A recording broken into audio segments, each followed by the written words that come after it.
Hello everyone, good afternoon, good morning. कैसे हैं आप लोग? स्वागत है आपका खान ग्लोबल स्टडीज के ऑफिशियल ऐप पर। मैं आपका जीएस मेंटर ज्ञान प्रकाश झा आपके सामने हाजिर हूँ पॉलिटी की अगली क्लास लेकर। And today we are going to discuss fundamental right. But fundamental right को कंक्लूड करने से पहले, फंडामेंटल राइट को स्टार्ट करने से पहले हम लोग बात करेंगे किसकी? सिटीजनशिप की। सिटीजनशिप को पहले कंक्लूड करेंगे, उसे पहले फिनिश करेंगे, फिर हम लोग स्टार्ट करेंगे आज के टॉपिक को। तो एक बार सभी बच्चे जुड़ जाएंगे एंड फिर हम लोग स्टार्ट करते हैं आज के सेशन को और देखते हैं आज के इंपॉर्टेंट और महत्वपूर्ण कॉन्सेप्ट को।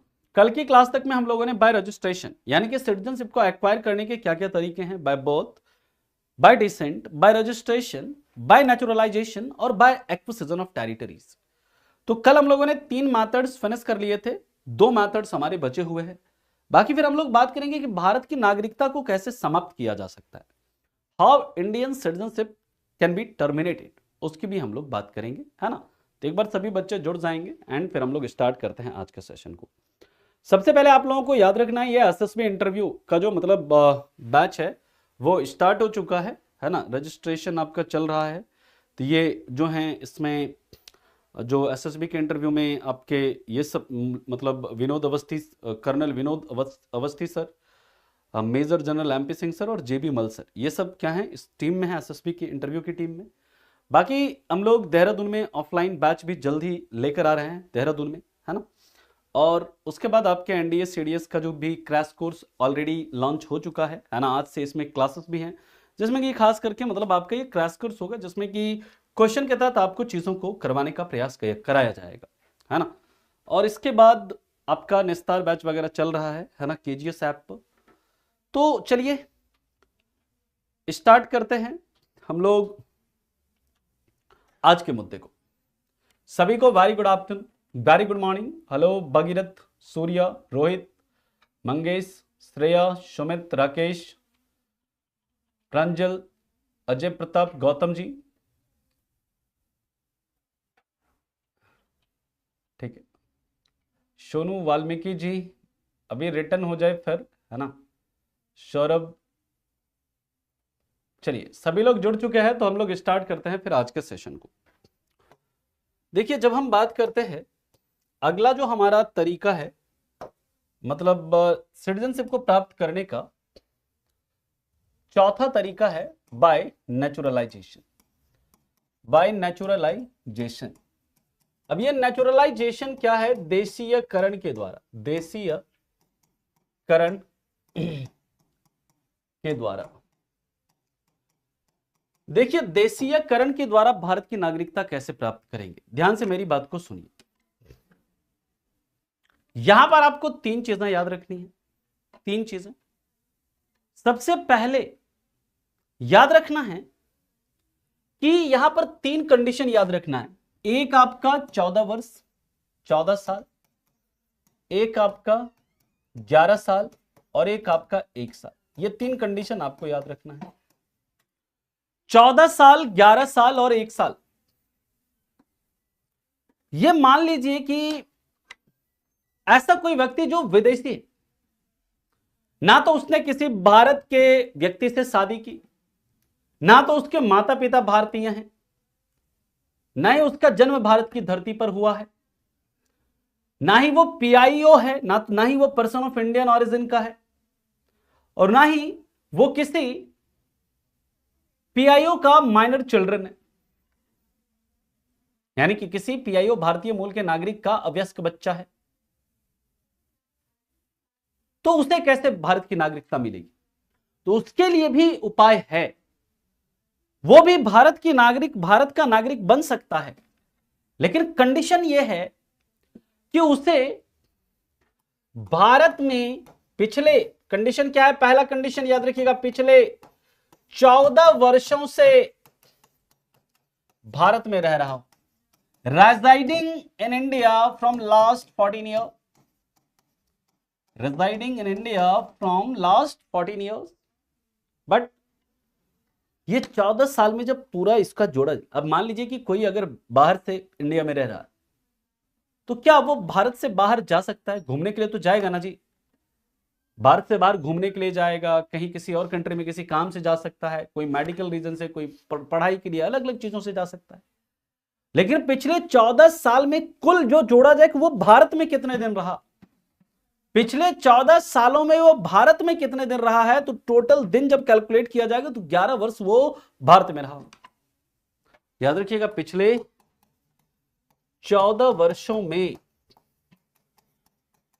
11 वर्ष वह भारत में रहा। यानी कि जब पूरा 14 वर्ष में पूरा दिन कैलकुलेट किया जाए कि वो भारत में कितने दिन रहा, तो वो कितना दिन आना चाहिए, 11 वर्ष आना चाहिए। पिछले 14 वर्षों में 11 वर्ष वह भारत में रहा। और तीसरा कंडीशन कि पिछले एक वर्ष से भारत से बाहर नहीं गया हो, पिछले एक वर्ष से भारत से बाहर नहीं गया हो। यानी कि पिछले एक वर्ष से वो भारत से बाहर नहीं गया हो, भारत से बाहर नहीं गया हो, ठीक है। यानी कि पिछले एक वर्ष से वो लगातार भारत में ही हो। इन सभी कंडीशन पर, इन सभी यानी कि ये अगर 3 कंडीशन फुलफिल कर रहा है तो वो फिर एलिजिबल है किसके लिए, भारत की नागरिकता प्राप्त करने के लिए। किस तरीके से, बाय नेचुरलाइजेशन। लेकिन इसके साथ साथ कुछ कंडीशन और भी हैं। क्या क्या कंडीशन है, याद रखिएगा। गुड कैरेक्टर का हो, यानी अच्छे कैरेक्टर का हो, गुड कैरेक्टर का हो। इसके बाद भारत में हमेशा रहने की इच्छा रखता हो, भारत में हमेशा रहने की इच्छा रखता हो, यानी intention to live in India forever. 8वीं अनुसूची, जो 8th शेड्यूल है, 8वीं अनुसूची के 22 भाषाओं में, 8वीं अनुसूची के 22 भाषाओं में किसी एक भाषा का ज्ञान हो। 8वीं अनुसूची के 22 भाषाओं में किसी एक भाषा का ज्ञान हो। यानी कि 8वीं अनुसूची के अंदर जो 22 भाषाएं हैं उसमें से कोई एक भाषा उसको आती हो, तो यह फिर क्या कर सकता है, भारतीय नागरिकता के लिए अप्लाई कर सकता है और भारतीय नागरिक क्या है वो बन सकता है। ठीक है, तो इतना आप लोग लिखिए, फिर चलते हैं इसके आगे अगले पॉइंट की तरफ। यहां तक किसी को कोई दिक्कत है, कोई परेशानी है तो आप बताइए। इतना आप लोग लिखिए, फिर इसके आगे हम लोग मूव करेंगे।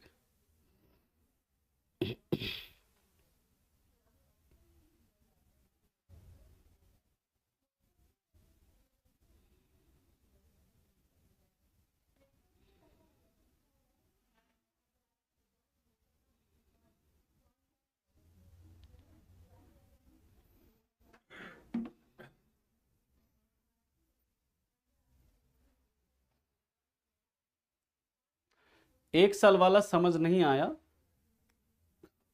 तेजस जी, जिस दिन आप मान लीजिए कि आज कौन सा डेट है, आज है मान लीजिए डेट 16 ऑफ 16 ऑफ जैन 2024।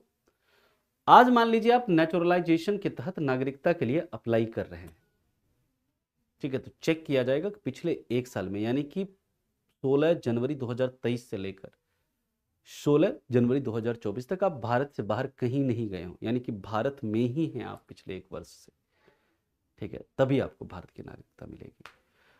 तो ब्रजेश जी, इसके लिए मैं आपकी मदद नहीं कर सकता हूं। आप जो है क्या कर सकते हैं, इसके लिए सपोर्ट के नंबर पर कॉल करिए, है ना। इस तरह की परेशानियां हमारे साथ साझा करने का कोई मतलब नहीं है। आपको अगर टॉपिक से रिलेटेड डाउट है तो पूछिए, ठीक है।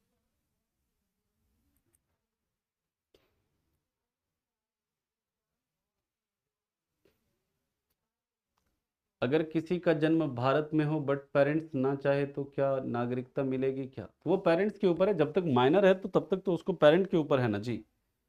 हाँ, नहीं नहीं, कोई जरूरी नहीं है राकेश, है ना। हाँ, अभी आएंगे, एनआरआई की बात करेंगे, हरद्वारा गाय जी, थोड़ा सा वेट करिए। हांडवारा गाय जी, है ना, वेट करिए थोड़ा सा। एनआरआई के अभी हम तो नहीं पढ़ रहे हैं ना, अभी हम क्या पढ़ रहे हैं, अब देखिए नोट में एक चीज याद रखिएगा, अगर सरकार चाहे, अगर सरकार चाहे तो ऐसे व्यक्ति के लिए, ऐसे व्यक्ति के लिए जिसने साहित्य, कला, विज्ञान एवं समाज सेवा, विज्ञान और विश्व शांति,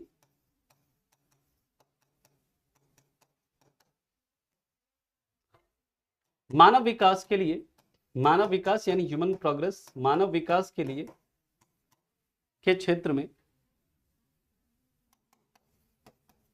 विशिष्ट कार्य किया हो तो उनके लिए कोई एक या सारी शर्तें माफ हो सकती है। और याद रखना, अदनान सामी जो सिंगर है, अदनान सामी, उसने जो भारत की नागरिकता ली वो कैसे ली, तो वो नेचुरलाइजेशन के तहत ही ली। किसके तहत ली? नेचुरलाइजेशन के तहत ही ली। ठीक है। अब मान लीजिए कि मैं हूं, मान लो एक सेकंड के लिए कि मैं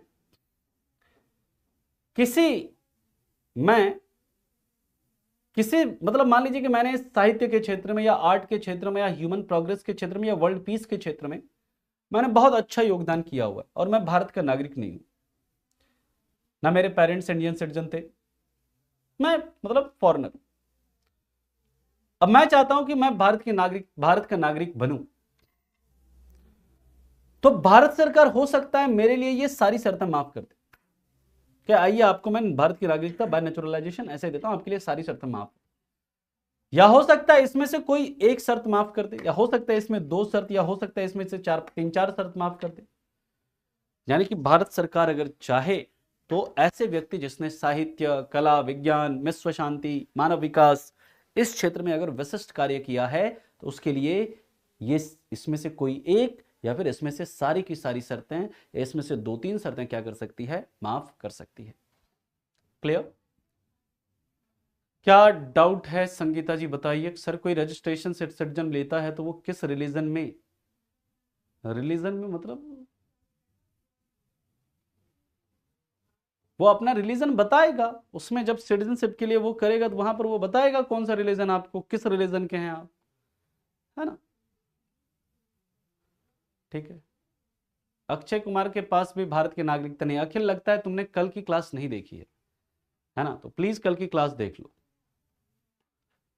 मदर टेरेसा ने कैसे भारत का नागरिकता मिलेगी? मदर टेरेसा को भारत की नागरिकता मिली बाय नेचुरलाइजेशन, है ना।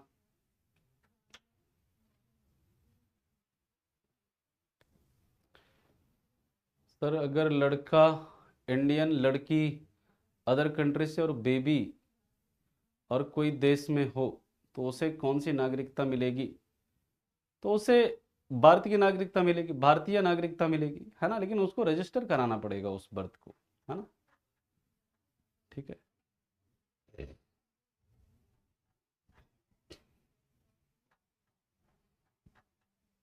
ऐसे में तो सर कोई टेररिस्ट, कोई कला सिख के इंडियन सिटीजनशिप, तो ये कंडीशन नहीं देखा क्या आपने यार? मतलब गजब है, ये कंडीशन आपने नहीं देखा कि वो गुड कैरेक्टर का हो। कोई कला सिख के, वो भारत सरकार के ऊपर निर्भर करता है ना। भारत सरकार देगा अच्छा ये टेररिस्ट, भले वो कितना बड़ा आर्टिस्ट क्यों है, भारत सरकार कहेंगे कि हम उसको नागरिकता नहीं देंगे क्योंकि यू आर ए टेररिस्ट, है ना। क्लियर? नहीं माफ करेंगे। मतलब ऐसा तो जरूरी नहीं है, मैंडेटरी नहीं है। मैंने क्या लिखा है कि अगर सरकार चाहे तो, है ना। सरकार तो हमारी इतनी बेवकूफ नहीं है कि आतंकवादियों को नागरिकता देगी, हाँ। चलिए, हाँ रजिस्ट्रेशन जो है आपका भारत के अंदर आकर कराना पड़ेगा। हाँ, बच्चे के जन्म का रजिस्ट्रेशन वो आपको दूतावास में कराना पड़ेगा। ठीक है।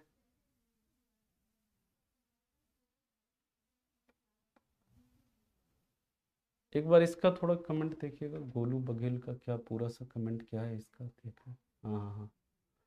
क्या सर जी, अगर कोई पर्सन 14 साल से पहले 11 ईयर के बराबर रह लेता है तो उसे 14 ईयर से रहना कंपलसरी है? बिल्कुल, रहना 14 साल से तक रहना कंपलसरी है ना? ठीक है, चलिए अब हम लोग बात करते हैं, अगला है by acquisition of territory. Next है कंडीशन पांचवा, by acquisition of territory. By acquisition of territory यानी किसी क्षेत्र के अधिग्रहण पर, देखिए किसी क्षेत्र के अधिग्रहण पर, मान लीजिए कि भारत सरकार ने इन फ्यूचर पूरे पाकिस्तान को एक्वायर कर लिया, मान लीजिए नेपाल के कुछ हिस्से को एक्वायर कर लिया या बांग्लादेश को एक्वायर कर लिया भारत ने, तो सवाल ये उठता है क्या वहां पर जो रहने वाले लोग हैं, अभी आ रहे हैं राकेश, ये सब होम मिनिस्ट्री के अंदर आता है, मिनिस्ट्री ऑफ होम अफेयर्स। ये जो पाकिस्तान को अगर एक्वायर कर ले भारत, या फिर बांग्लादेश को एक्वायर कर ले, या फिर नेपाल के कुछ हिस्से को, या फिर चीन के कुछ हिस्से को, ठीक है, अगर एक्वायर करे तो क्या वहां पर रहने वाले सभी लोगों को भारत की नागरिकता मिलेगी? तो याद रखिएगा नहीं, याद रखिएगा जब भारत किसी क्षेत्र को एक्वायर करता है, किसी क्षेत्र को एक्वायर करता है, तो वहां रहने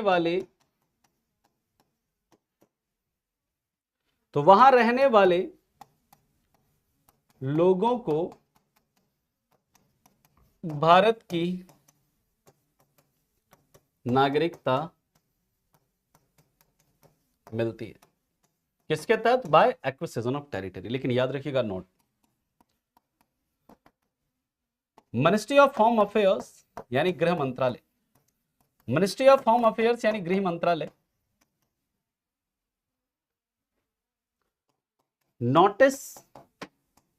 नोटिफिकेशन जारी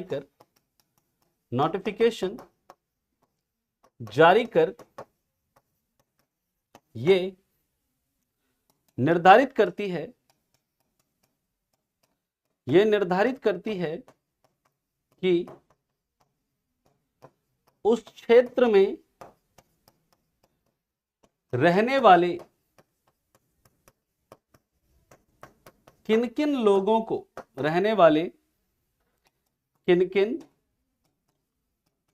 को भारत की नागरिकता मिलेगी, किन-किन लोगों को भारत की नागरिकता मिलेगी। यानी कि जैसे मान लीजिए कि भारत ने पूरे पाकिस्तान को एक्वायर कर लिया,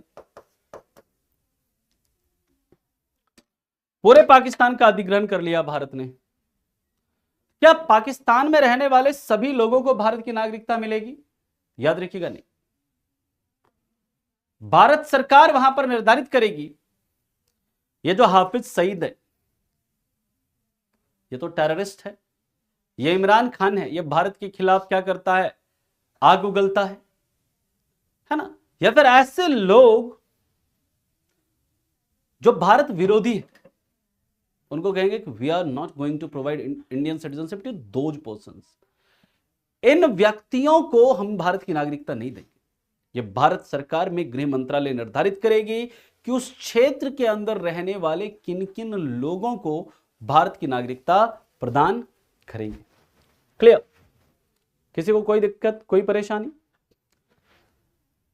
इसके बाद की बात करें तो आप लिख सकते हैं वन, इंग्लिश में अगर आपको लिखना है तो you can write it in English, when India acquire any territory, when India acquires any territory, then person living in that territory will become citizen of India but not automatically. मतलब then person living in that area can become citizen of India by acquisition of territory, but Ministry of Home Affairs notifies which person will get Indian citizenship and who will get Indian citizenship and who will not. यानी कि इसमें से किसे भारत की नागरिकता मिलेगी, किस को भारत की नागरिकता नहीं मिलेगी, ये गृह मंत्रालय निर्धारित करेगी। सभी को ऑटोमेटिकली भारत की सिटीजनशिप नहीं मिलेगी। ठीक है, तो इंग्लिश में मैंने बोल दिया है, आप लोग जिसे भी इंग्लिश में लिखना है आप लिख लो, और अगर किसी को कोई दिक्कत है, कोई परेशानी है तो बताइए। नहीं, इसमें कोई शर्त नहीं है ना, ये भारत सरकार में गृह मंत्रालय तय करेगी कि उसके अंदर किसे नागरिकता मिलेगी, किसे नागरिकता नहीं मिलेगी। ठीक है, ये तय ऐसा हमारा मतलब कानून में नहीं है, गृह मंत्रालय शर्तें तय कर सकती है वो उस दौरान की है, जिसमें जो आतंकवादी है हम इसे नहीं देंगे, है ना, इसमें जो अपराधी है हम उसे नहीं देंगे, ये गृह मंत्रालय उस समय तय कर सकती है। ठीक है, इसमें गवर्नर कहां से आ गया राकेश, बताइए, गवर्नर का यहां पर क्या वो आ गया आपके मन में सवाल?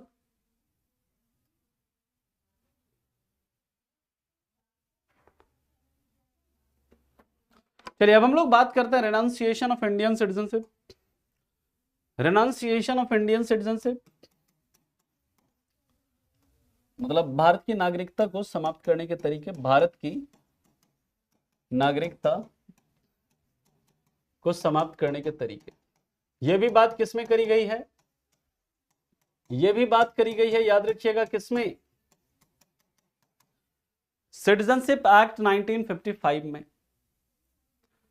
एमएचए का मतलब है ministry of home affairs, ministry of home affairs का मतलब है गृह मंत्रालय, और गृह मंत्रालय का मतलब है कि जब भी किसी भारत सरकार किसी टेरिटरी को एक्वायर करती है, बांग्लादेश को एक्वायर करे, पाकिस्तान को एक्वायर करे या किसी क्षेत्र को एक्वायर करे, वहां पर गृह मंत्रालय निर्धारित करेगी कि हम उस क्षेत्र में रहने वाले किन किन लोगों को भारत की नागरिकता देंगे। ठीक है, और किसे हम भारत की नागरिकता नहीं देंगे। इसके बाद की बात करते हैं भारत की नागरिकता को समाप्त करने के तरीके। तो दोस्तों याद रखिएगा कुल 3 तरीके हैं, 3 मेथड्स, 3 मेथड्स यानी 3 तरीके। कौन कौन से हैं? तो पहला है बाय रेनंसिएशन, बाय रेनंसिएशन, बाय रेनंसिएशन या फिर जिसे कहते हैं स्वेच्छा से। स्वेच्छा से की बात करें तो याद रखिएगा अगर कोई पर्सन वॉलेंटरली, अपनी इच्छा से वॉलेंटरली इंडियन सिटीजनशिप को छोड़ दे, इंडियन सिटीजनशिप छोड़ दे, यानी कोई व्यक्ति है, मान लीजिए वो बाहर जाता है और वहां पर जाकर वो नौकरी या जो भी है जॉब वगैरह करता है ना, और उसके बाद उसको लगता है कि अब मुझे भारत का नागरिक नहीं रहना है, मैं यहाँ का नागरिकता ले लेता हूं, तो वो उस देश की नागरिकता लेकर के भारत की नागरिकता अगर वो खुद छोड़ दे तो इसे क्या कहेंगे? रिनाउंसिएशन, यानी कि स्वेच्छा से हमने भारत की नागरिकता त्याग दी। तो इस प्रकार से अब भारत की नागरिकता को समाप्त किया जा सकता है कि आपने अपने मन से भारत की नागरिकता त्याग दी। जैसे सलमान रश्दी, इसका एग्जाम्पल है, उन्होंने ब्रिटिश सिटीजनशिप ले ली और भारत की नागरिकता छोड़ दी, है ना। इसी तरह दोस्तों याद रखिएगा दूसरा क्या है? बाय टर्मिनेशन, बाय टर्मिनेशन यानी निलंबन से, बाय टर्मिनेशन या निलंबन से।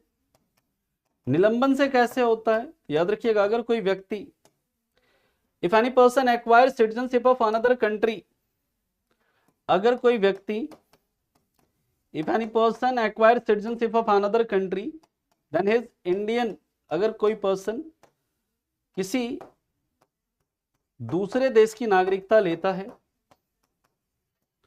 किसी दूसरे देश की नागरिकता लेता है और भारतीय नागरिकता का त्याग नहीं करता और इंडियन सिटीजनशिप को रिनाउंस नहीं करता और भारतीय नागरिकता नहीं छोड़ता है, भारतीय नागरिकता नहीं छोड़ता है,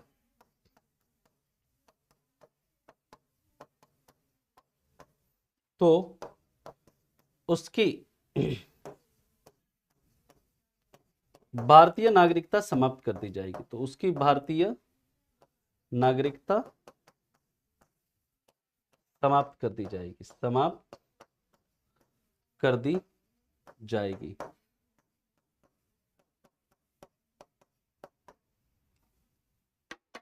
If any person acquired citizenship of any another country and he does not renounce Indian citizenship.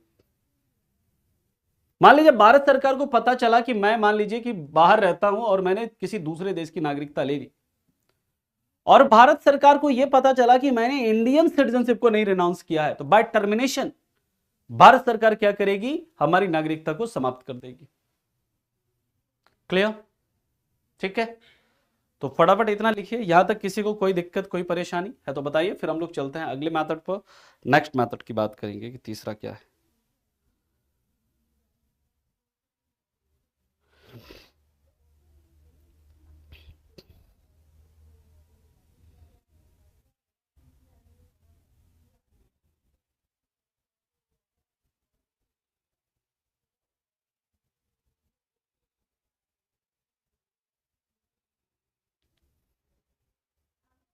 यहां तक किसी को कोई दिक्कत है कोई परेशानी है तो बताइए, फिर हम चलते हैं इसके आगे, तीसरे तरीके की बात करते हैं।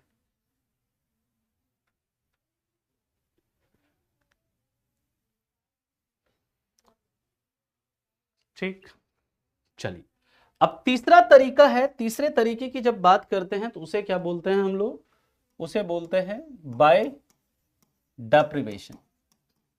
बाय डेप्रिवेशन या अभाव से भारत की नागरिकता समाप्त करना। अब इसमें देखिए 5 कंडीशन, इसमें क्या है 5 कंडीशन है ना। सबसे पहला कंडीशन क्या है, अगर किसी ने, ये सबसे पहले तो देखिए ये डेप्रिवेशन के तहत किसकी किसकी नागरिकता समाप्त कर सकते हैं, जो रजिस्ट्रेशन या नेचुरलाइजेशन के तहत, रजिस्ट्रेशन या नेचुरलाइजेशन से अगर कोई भारत की नागरिकता प्राप्त करता है ना,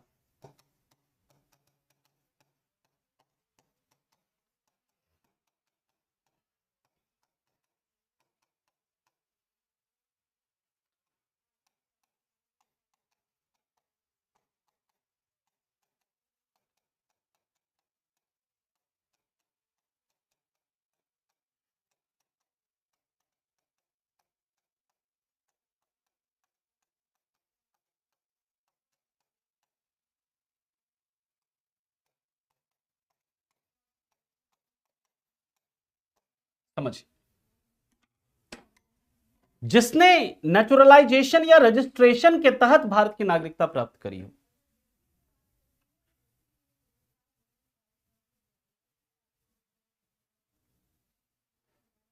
हाँ, वही डिसाइड करेगा। श्रेया जी, गृह मंत्रालय के द्वारा ही कराया जाता है क्या, एनआरसी, है ना। ठीक है, और वही डिसाइड करते हैं कि ये डॉक्यूमेंट अगर किसी के पास है तो भारत का सिटीजन है, अगर नहीं है तो नहीं है। ठीक है, गृह मंत्रालय सिटीजनशिप से रिलेटेड जो भी वो है गृह मंत्रालय करता है। याद रखिएगा यहां पर जब बात करते हैं बाय डेप्रिवेशन, अभाव से भारत की नागरिकता कैसे समाप्त हो सकती है, तो सबसे पहली बात याद रखिएगा कि जिसने रजिस्ट्रेशन या नेचुरलाइजेशन के तहत भारत की नागरिकता ली है, यानी कि पंजीकरण या देशीयकरण से भारत की नागरिकता प्राप्त की है, सिर्फ और सिर्फ वैसे व्यक्ति की ही नागरिकता इस तरीके से समाप्त कर सकते हैं। अगर कोई बाय बर्थ भारत का सिटीजन बना है, अगर कोई बाय डिसेंट भारत का सिटीजन बना है, तो उसकी नागरिकता इस तरीके से समाप्त नहीं कर सकते। अगर किसी ने बाय एक्विजिशन ऑफ टेरिटरी अगर किसी को भारत की नागरिकता मिली है, तो इस तरीके से उसकी नागरिकता को समाप्त नहीं कर सकते। उसकी नागरिकता समाप्त कर सकते हैं इस तरीके से, नागरिकता सिर्फ और सिर्फ उसी की समाप्त कर सकते हैं जिसने नेचुरलाइजेशन या रजिस्ट्रेशन के तहत भारत की नागरिकता ली हो। तो पहला पॉइंट याद रखिएगा, इसमें कंडीशन क्या क्या है। अगर कि किसी ने भारत के संविधान का अपमान किया हो, यानी ऐसे व्यक्ति जिसने कि रजिस्ट्रेशन या नेचुरलाइजेशन के तहत नागरिकता ली है और उसने अगर किसी ने भारत के संविधान का अपमान किया हो, यानी कि डिसलॉयल हो, भारत के संविधान के प्रति क्या हो, डिसलॉयल हो। दूसरा, अगर फ्रॉड से यानी धोखे से, फर्जी डॉक्यूमेंट दे करके फ्रॉड से भारत की नागरिकता ली हो, फ्रॉड से यानी कि फर्जी डॉक्यूमेंट वगैरह दे करके भारत की नागरिकता ली हो,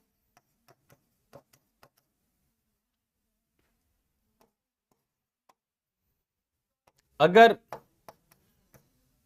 युद्ध के दौरान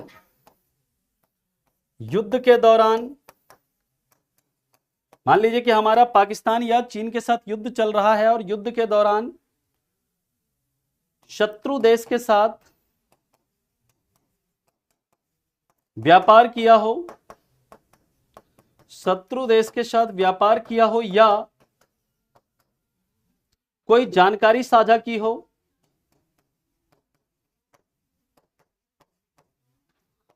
यानी कि एक तरह से देशद्रोह किया हो, है ना।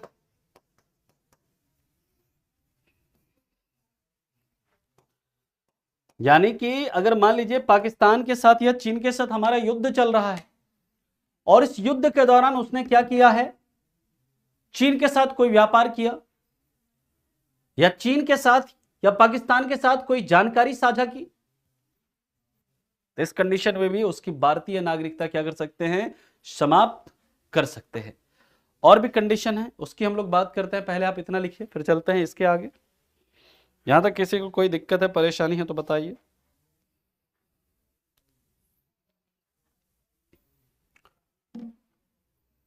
हाँ जी, अगर कोई आम आदमी दूसरे देश की सिटीजनशिप ले लेता है तो गवर्नमेंट को कैसे पता चलेगा? अखिल जी, गवर्नमेंट को पता चलेगा, मान लीजिए कि जैसे आप अमेरिका में हैं और अमेरिका में रह के आपने अमेरिकन सिटीजनशिप ले ली, तो अमेरिकन एम्बेसी इंडियन एम्बेसी को इन्फॉर्म करेगा आपके देश के ये नागरिक जो थे, इन्होंने हमारे देश की नागरिकता ले ली है, वो इन्फॉर्मेशन देंगे। वहां पर जो दूतावास होगा अमेरिकन में, जो इंडियन एम्बेसी होगी, वहां पर वो बताएंगे कि ये व्यक्ति पहले इंडियन सिटीजन था और ये भारतीय नागरिक था पहले, अब अमेरिकन सिटीजन बन चुका है।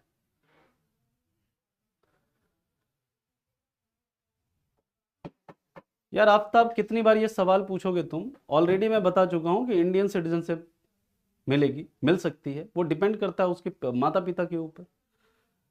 एक ही सवाल को आप बार बार पूछ रहे हैं और बिल्कुल ये इलॉजिकल नहीं, भयंकर वाला इलॉजिकल है। इसका एग्जाम से कोई लेना देना नहीं है ना। आपको अब तय करना है कि आपको एग्जाम ओरिएंटेड पढ़ाई करनी है या फिर ऐसे कि उसमें उलझे रहना है। हाँ, अगर फंडामेंटल ड्यूटी को फॉलो नहीं किया हो तो वैसा कोई कंडीशन नहीं है राकेश, है ना।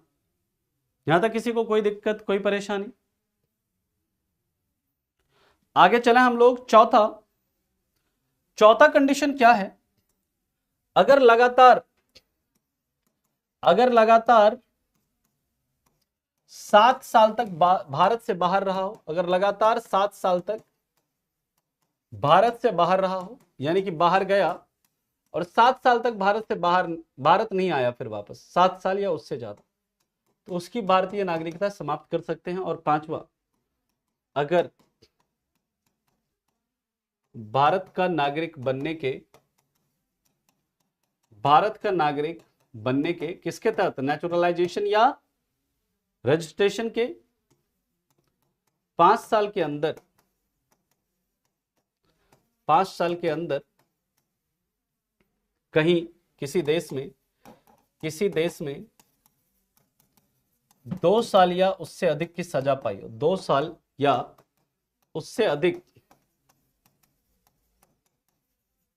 जेल की सजा पाई हो। जैसे मान लीजिए मैं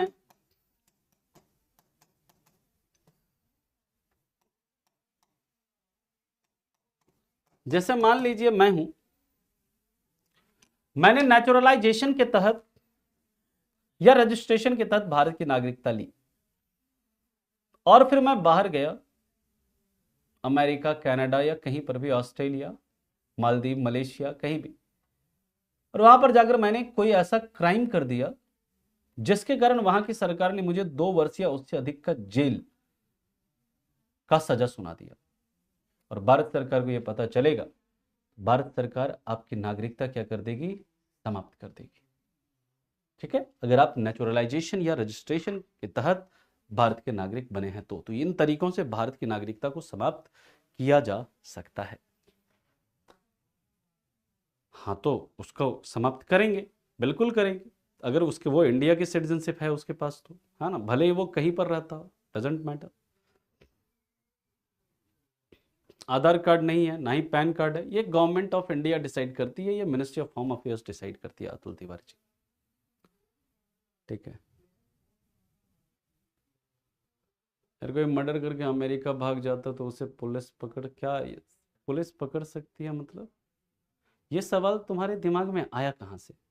पकड़ सकती है, बिल्कुल पकड़ सकती है पुलिस, क्यों नहीं पकड़ेगी? अमेरिकन उससे बात करके उसको पकड़ेगी कि ये हमारे यहाँ से मर्डर करके गया हुआ है, इसको पकड़ करके इंडिया डिपोर्ट करिए। इंडियन एम्बेसी वाले को पकड़ करके वो पहुंचा देंगे। नहीं, वो सब नहीं है, ऐसा ऐसा कोई कंडीशन नहीं है सुजल, है ना।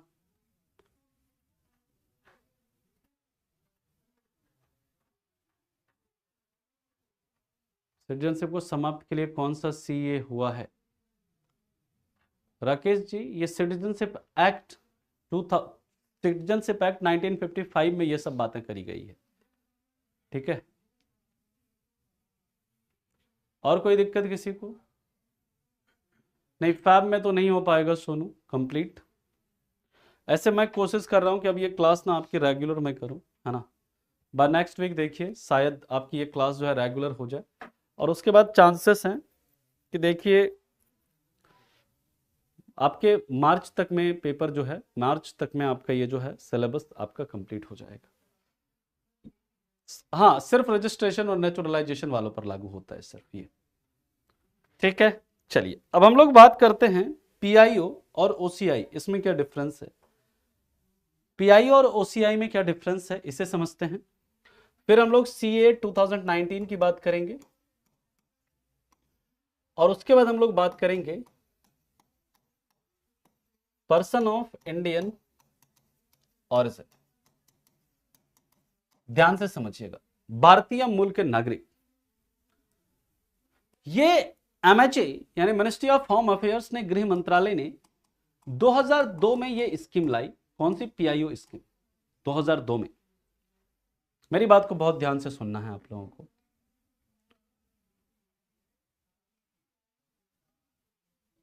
कई बार हुआ है, मल्टीपल टाइम्स हुआ है, सिटीजनशिप एक्ट में कई बार संशोधन हुआ है।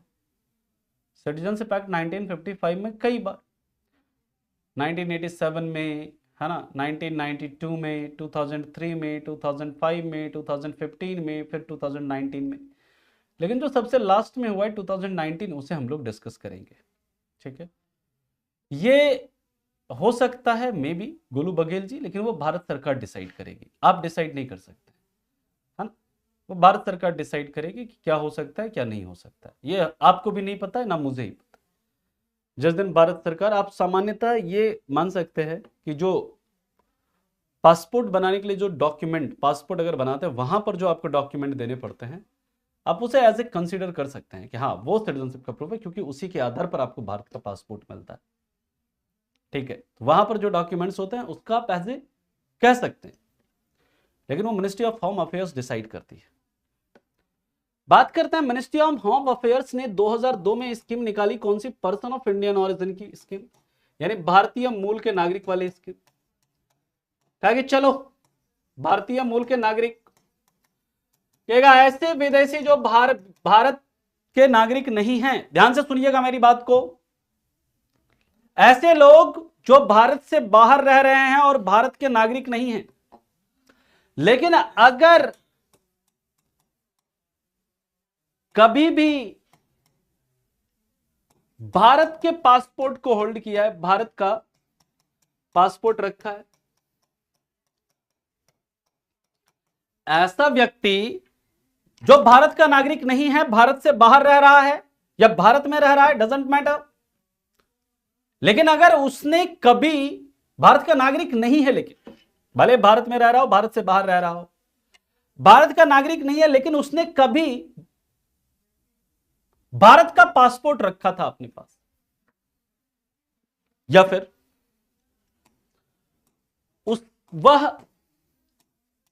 उसके माता पिता, दादा दादी भारत के अस्थाई निवासी रहे हो,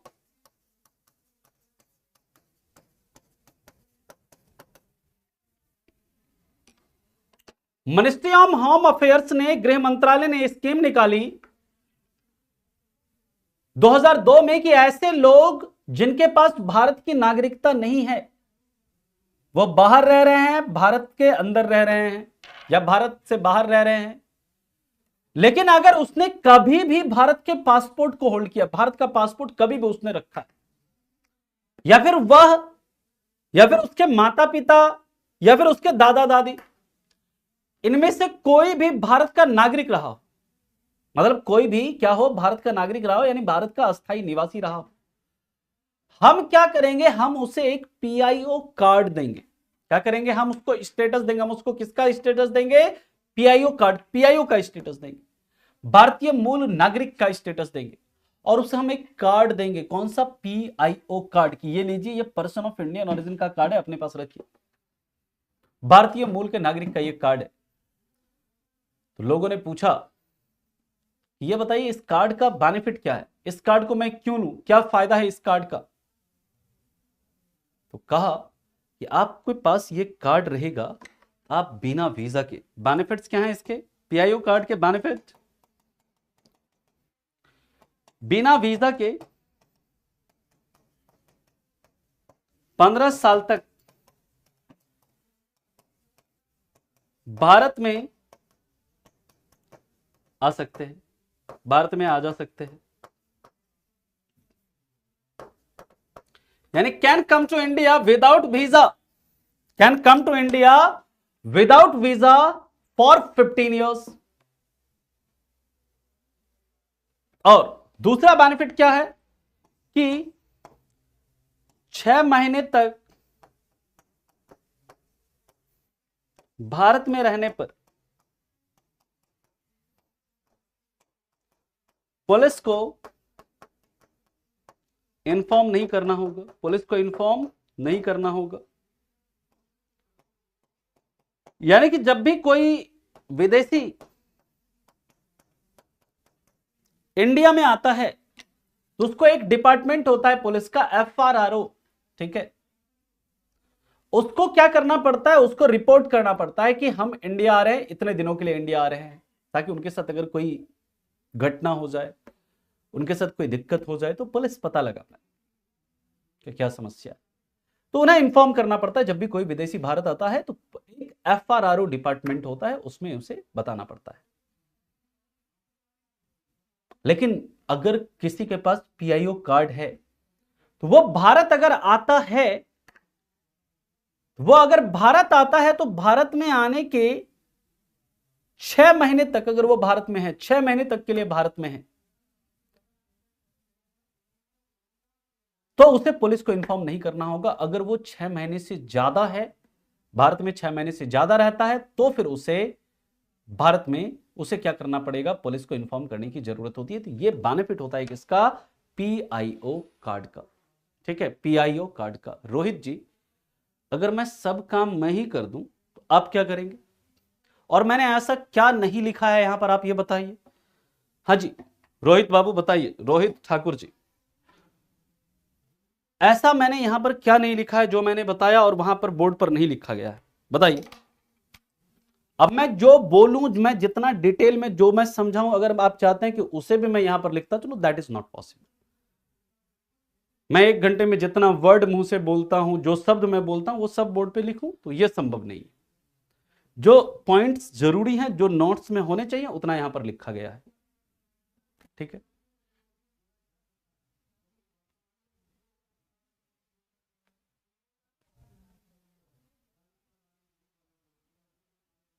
इंडियन सिटीजन क्यों बनाएंगे भाई?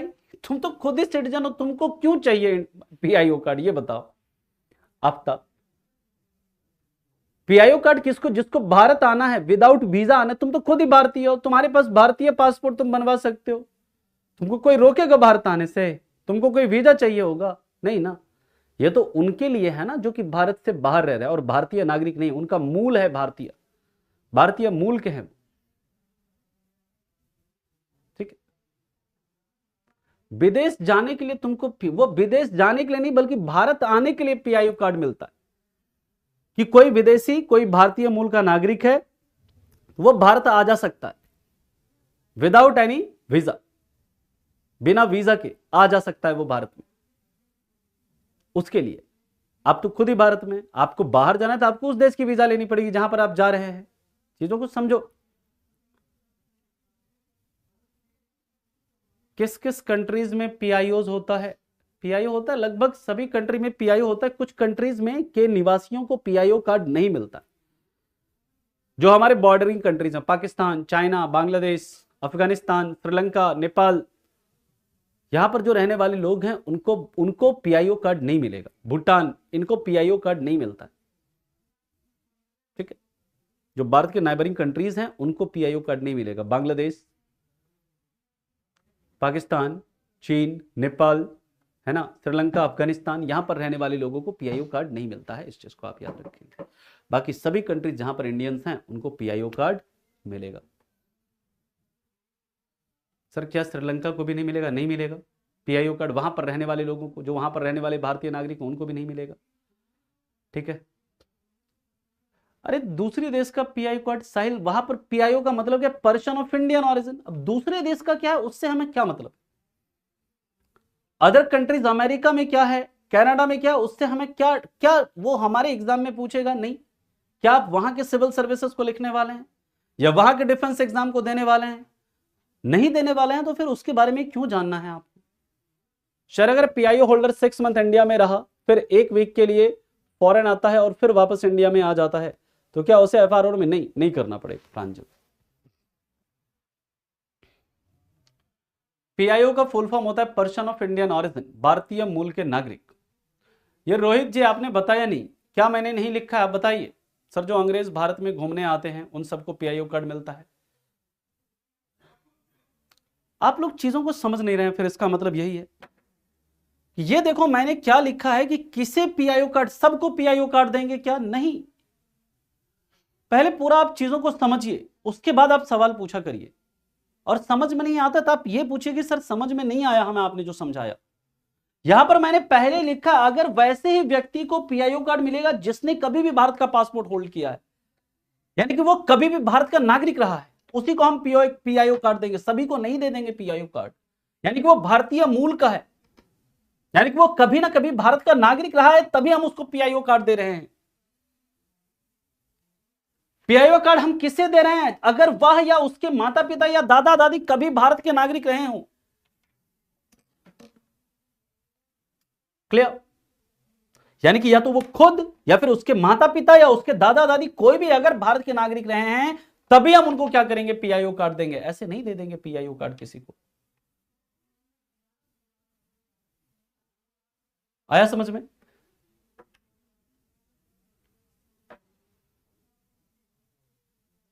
क्या नहीं लिखा है रोहित? बताइए, कार्ड के बारे में क्या नहीं लिखा है यहां पर, ये बताओ।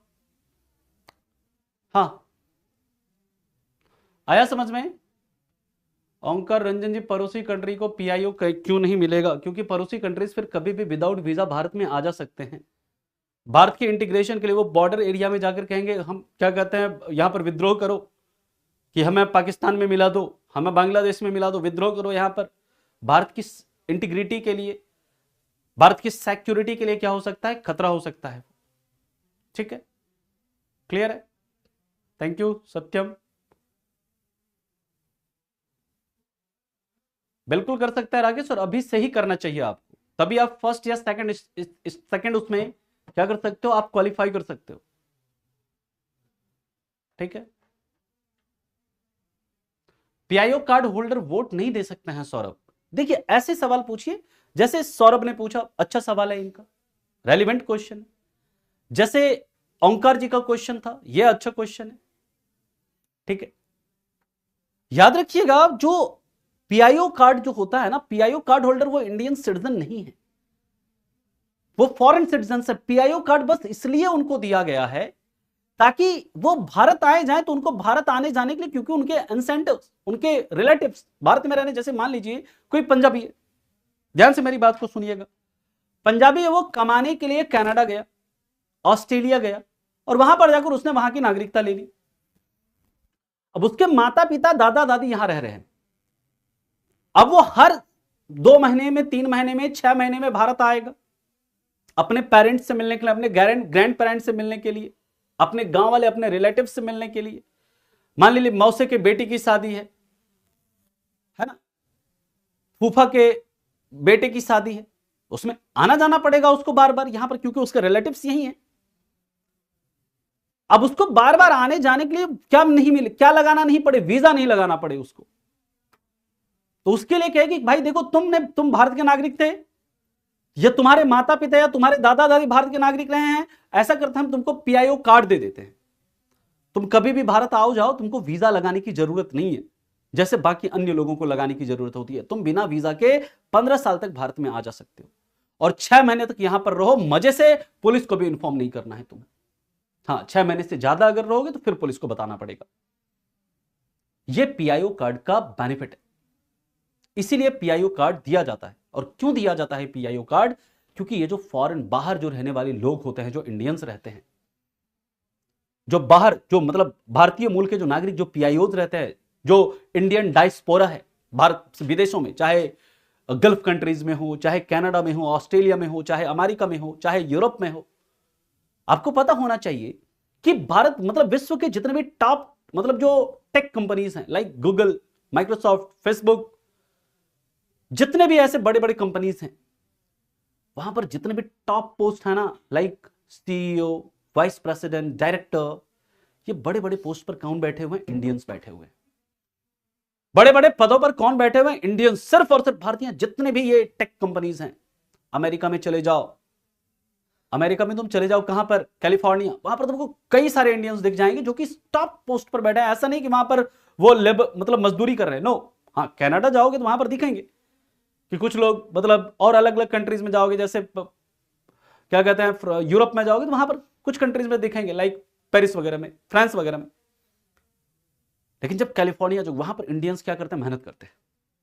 वहां पर जो टॉप टेक्निकल कंपनी है सारे, उस पर कौन? इंडियंस बैठे हुए हैं। और वो क्या करते हैं? भारत के अंदर क्या करते हैं? पैसा भेजते हैं, डॉलर्स में, यूरो में, पाउंड में, भारत में पैसा भेजते हैं। किसके? अपने पेरेंट्स को, अपने ग्रैंड पेरेंट्स को। तो इससे हमारे देश में फॉरेन रेमिटेंस जो है वो क्या होता है? विदेशी धन आता है हमारे देश में। और जितना विदेशी धन हमारे देश में आएगा उतना क्या होगा? फायदा होगा। अगर इन इंडियन डायस्पोरा से, इंडियन डायस्पोरा यानी ऐसे भारतीय मूल के नागरिक जो भारत से बाहर रह रहे हैं, अगर उनसे हमें फॉरेन रेमिटेंस में बेनिफिट हो रहा है, हमें भी तो उनको कुछ फायदा देना चाहिए कि भाई आप बिना वीजा के भारत आओ जाओ, कोई दिक्कत नहीं है। वो हमारे विदेशी संबंध को मजबूत करते हैं, वहां पर रहकर हमारे फॉरेन रिलेशंस को क्या करते हैं? मजबूत करते हैं। वहां की पॉलिटिक्स को चेंज कर सकते हैं वो भारत के लिए। जो फॉरेन में, मान लीजिए एक बार,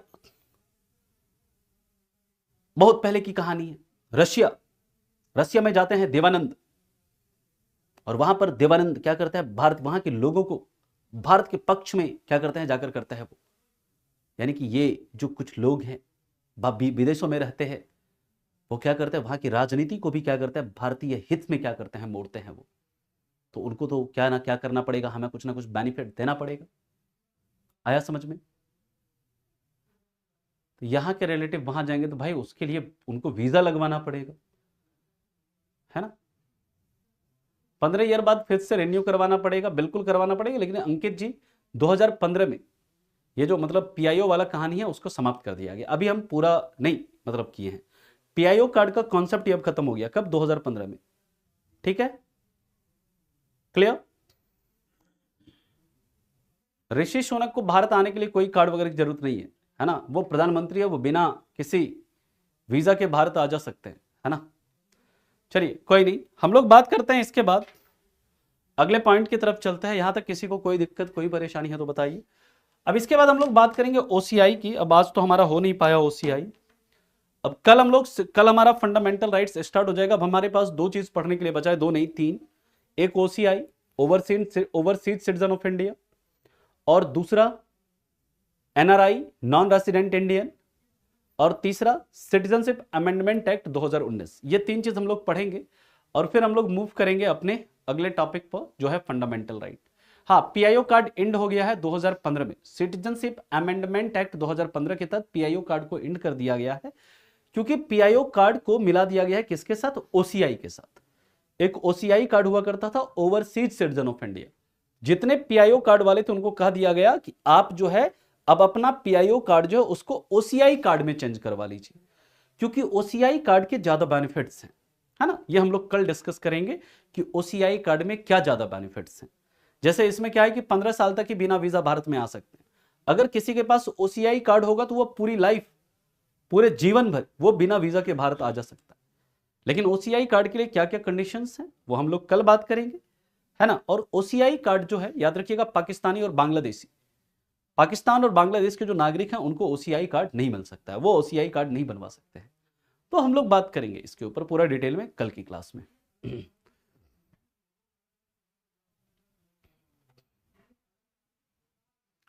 सर सेशन मस्त है, इसी तरह पढ़ाई। देखिए मैं जब भी आप लोग पढ़ने की इच्छा रखिए मैं इतने डिटेल में पढ़ाऊंगा कि आप, sir mister Rishi Sunak PM ना रहने के बाद पीआईओ कार्ड होल्ड कर सकते हैं, बिल्कुल कर सकते हैं, है ना। लेंगे, टेस्ट भी लेंगे, है ना। आप टेस्ट के लिए थर्सडे और फ्राइडे और सैटरडे को आपकी क्लास होती है यूट्यूब पर, टेस्ट वहां पर आपका, ठीक है ना। टेस्ट वहां पर होता है तो आप वहां पर क्या कहते हैं दिया करिए, फ्राइडे और सैटरडे को यूट्यूब पर 12:30 से 1:30 के बीच में। और किसी का कोई दिक्कत तो कल हम लोग फंडामेंटल राइट्स के टॉपिक को स्टार्ट करेंगे, कल से हमारा मौलिक अधिकार स्टार्ट हो जाएगा, है ना। और बहुत इंपॉर्टेंट है ये, बहुत इंपॉर्टेंट है। सर क्या 15 ईयर्स के बाद नहीं आ जा सकता है? रितेश जी मैंने क्या बताया, पीआईओ कार्ड 15 साल तक के लिए, 15 साल के बाद फिर से आपको बनाना पड़ेगा पीआईओ कार्ड। लेकिन पीआईओ कार्ड का कॉन्सेप्ट जो है ना 2002 में आया और 2015 में खत्म हो गया। पीआईओ कार्ड को रिप्लेस कर दिया गया, पीआईओ कार्ड के रिप्लेस कर दिया गया ओसीआई कार्ड से 2005 में। हम लोग अभी बात करेंगे, कल की क्लास स्टार्ट होने दीजिए, कल की क्लास में बात करेंगे इन सब चीजों के बारे में। सर जो 2014 में पीआईओ कार्ड लिया तब, तो 2015 में उस पीआईओ कार्ड, उसको बोल दिया गया भाई आपका जो पीआईओ कार्ड है ना उसको आप ओसीआई कार्ड में कन्वर्ट करा लीजिए, ओसीआई कार्ड के क्योंकि ज्यादा बेनिफिट्स हैं, है ना। 2015 में मोदी जी जाते हैं अमेरिका, अमेरिका में जाकर वो मेडिसन स्क्वायर में भारतीय मूल के लोगों को संबोधित करते हैं और कहते हैं कि भाई साहब आपके लिए हमारे पास गुड न्यूज है। कहेंगे क्या गुड न्यूज है? कि जितने भी पीआईओ कार्ड होल्डर हैं वो पीआईओ कार्ड होल्डर क्या करिए, अपने पीआईओ कार्ड को ओसीआई कार्ड में कन्वर्ट करवा लीजिए, क्योंकि ओसीआई कार्ड के पास ज्यादा बेनिफिट है। जो पीआईओ कार्ड है उससे आप 15 साल तक ही भारत में ऐसे बिना वीजा के आ जा सकते हैं, लेकिन अगर आप इसको ओसीआई कार्ड में कन्वर्ट करवा लेते हैं तो आप पूरी लाइफ, पूरे जीवन भर बिना वीजा के भारत में आ जा सकते हैं। तो 2015 में जितने भी पीआईओ कार्ड वाले थे उन सभी को क्या दे दिया गया, पीआईओ कार्ड की जगह ओसीआई कार्ड दे दिया गया, ठीक है। कोई नहीं कर सकते ये, मतलब आफ्ताब देखो ये बिल्कुल इरेलीवेंट क्वेश्चन है। अगर पीआईओ कार्ड वाले की डेथ हो जाए तो भाई पीआईओ कार्ड उसके लिए बना है तो उसको कौन हैंडल करेगा? मान लो तुम्हारा वोटर आई कार्ड है, मतलब यार तुम ही यूज कर सकते हो ना उसको। तुम्हारा पैन कार्ड है उसको तुम ही यूज कर सकते हो, तुम्हारा पासपोर्ट है उसे तुम ही यूज कर सकते हो। नहीं कोई चार्ज नहीं लगता है अनिकेत जी।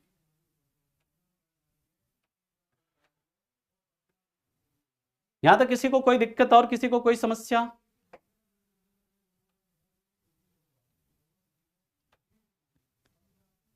चलें आगे, मतलब मिलते हैं फिर आपसे कल की क्लास में, ठीक है। अभी के लिए इतना ही, thank you so much, bye bye, take care and have a good day, thank you.